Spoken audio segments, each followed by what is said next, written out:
So the publishers need to stop rushing their products out to meet their earnings for the quarter and for the holiday season.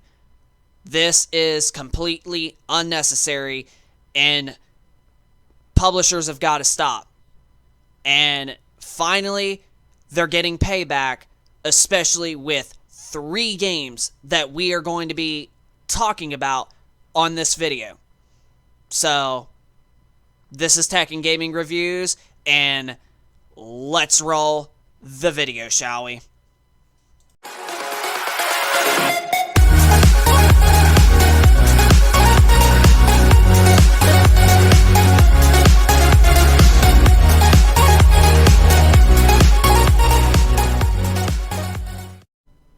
So sponsoring this video, we have 4 of the best select TVs right now that you can get if you for sure want the best for your PlayStation 5 or Xbox Series X or PC gaming. And the 4 best TVs for next-gen gaming, whether it be the PS5, Series X, Series S, or RTX 3000 series graphics cards, these TVs are the new Sony Bravia X90K Full Array HDR 4K Google TV that you can also get right now, that is Sony's 2022 X90 model, as well as the Vizio P-Series Quantum that is still available, and also the TCL R6466 Series Mini QLED LED TV, and also as well as the LG C1 as of right now, if the TV is still available. So, if the LG C1 is available, this is going to be your number 1 overall best choice, but this is the 2021 model. But if it's not available, then the best option is going to pay the little extra and get the better picture quality on the LG C2. But if you want an OLED and you want the best picture possible out there and you want for the cheapest price point ever, then get the LG C1 OLED if it is still available. But the TCL 6 Series R646 Mini QLED TV and the Vizio P-Series Quantum and the Sony X90K are all wonderful options that do 4K at 120 Hz. So these are the best TVs to get for your next-gen gaming, whether it be the PS5, Series X, or PC. And those TVs are the Sony X90K, the Vizio P-Series Quantum, the TCL R646, and the LG C1 / the LG C2.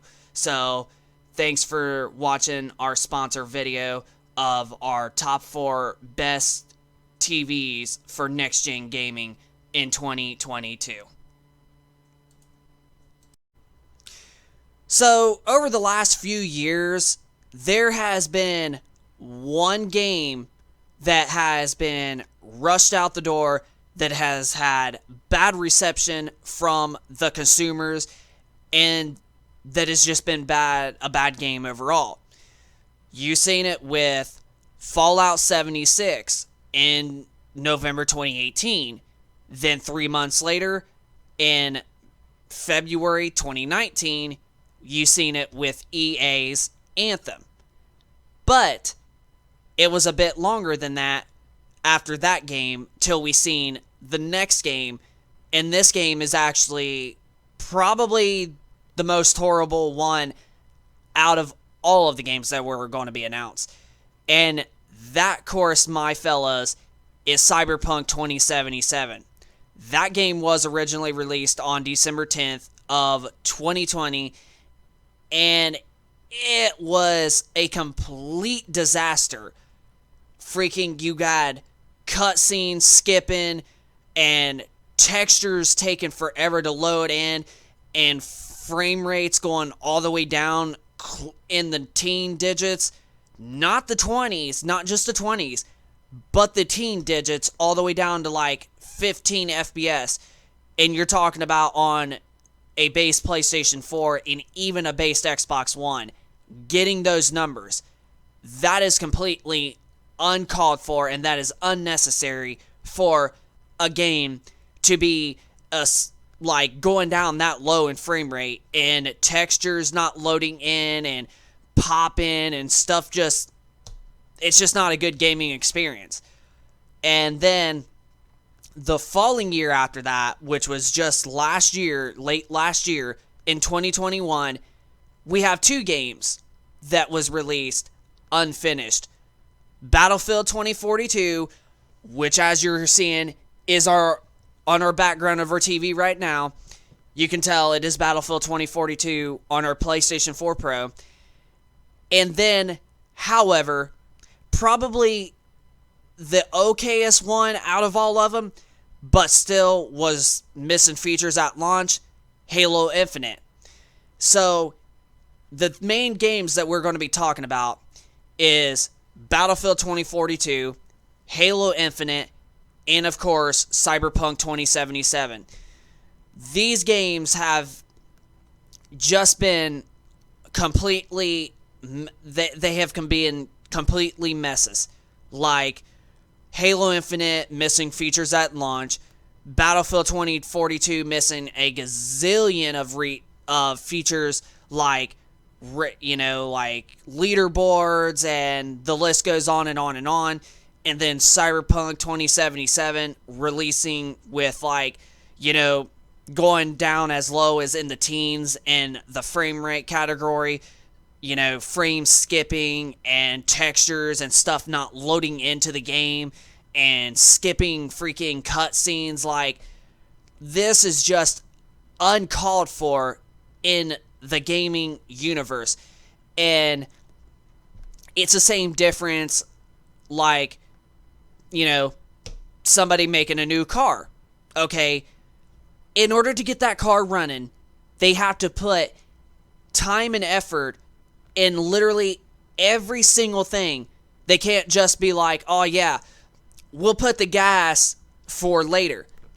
How else are you supposed to drive the car if you don't have a way to put gas in it? You see, it's the same concept. But publishers think it's a completely different story than somebody making a car or whatever the odds are. It is the completely same difference when it comes to a game. It's supposed to run good. It's supposed to have what was promised, and it is supposed to entice people to buy it. Like, this is just not right.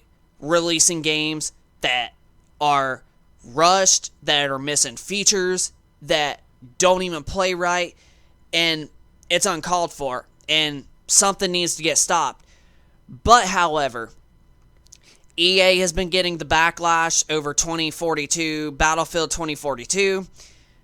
CD Projekt Red is in a world of trouble with Cyberpunk 2077, and they have lost, like their stock has fallen down 75% because of Cyberpunk 2077.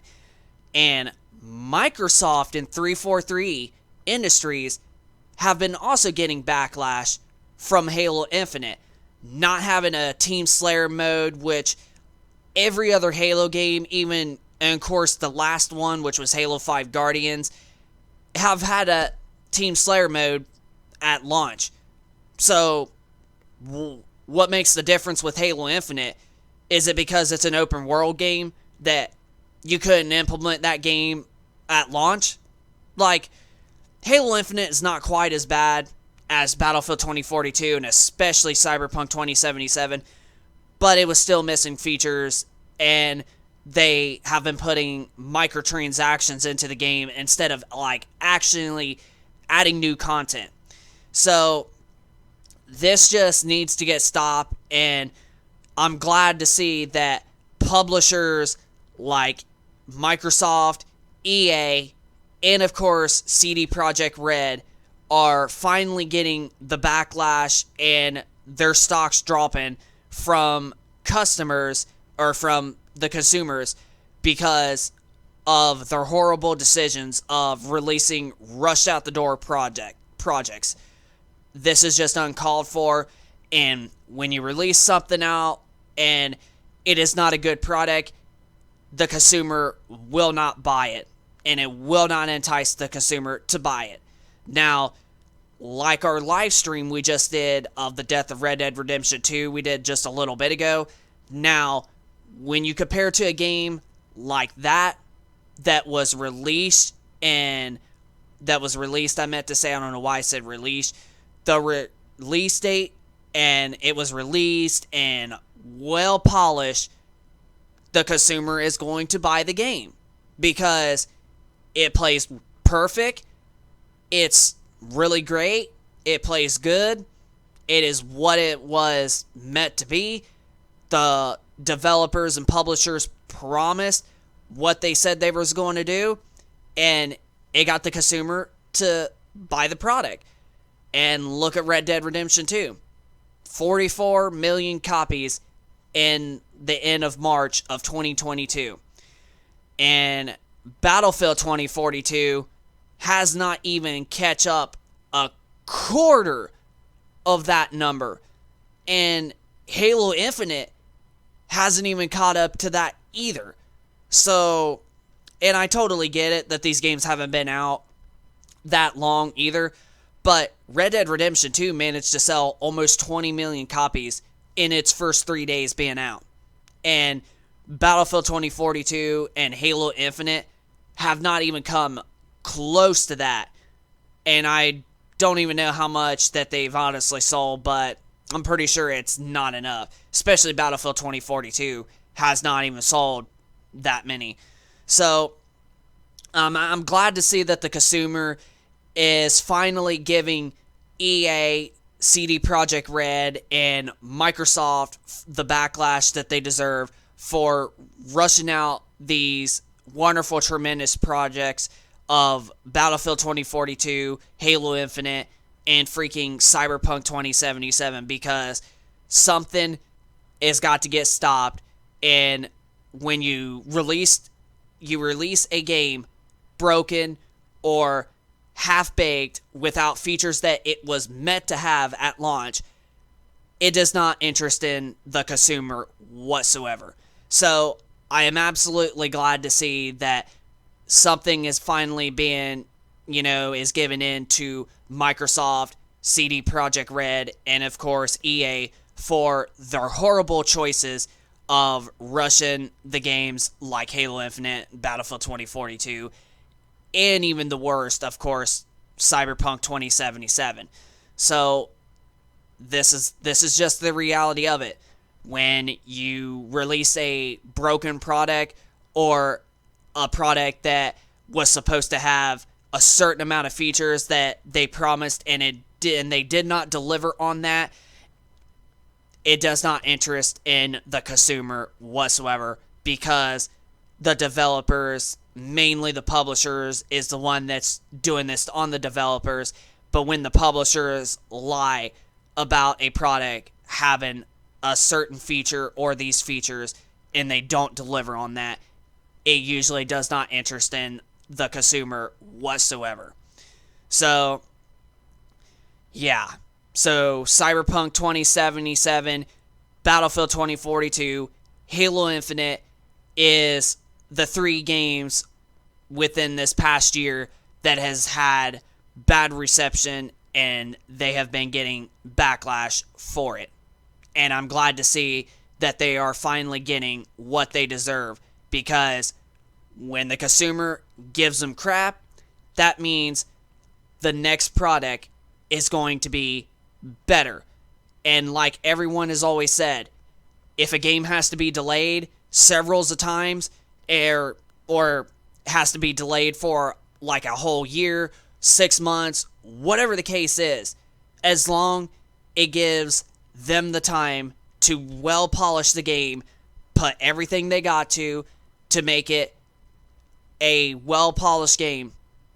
A delayed game is always good, and a rush game is always bad. That's the saying of it. So even if they had to delay these games a little bit more, and honestly, it would have worked out probably better, and they would have got better good reception from the consumer. But they just wanted to meet their earnings, and they did not care about how bad it was, and it has finally bite them in the ass, and hopefully they have learned their lesson. This is Tech and Gaming Reviews. Hope y'all enjoyed this video. If you guys could, smack that like button, and also be sure to hit that subscribe button if you are new, and be sure to leave us your thoughts down in the comment section down below of these three games: Cyberpunk 2077, Halo Infinite, and Battlefield 2042, with the publishers rushing these games out, and that they have been not selling as good, and they have been getting, bad receptions from the consumers. So just leave us your thoughts down in the comment section down below of your thoughts of these three games being rushed out the door from the publishers and all that good stuff. And like I said, subscribe if you're new, and hit that like button, and turn on notifications so you'll be notified with every new video we upload going forward. But without any further ado, this is Tech and Gaming Reviews. Hope you all enjoyed it. Rate, comment, and subscribe. And we will see you guys on the next video. Peace.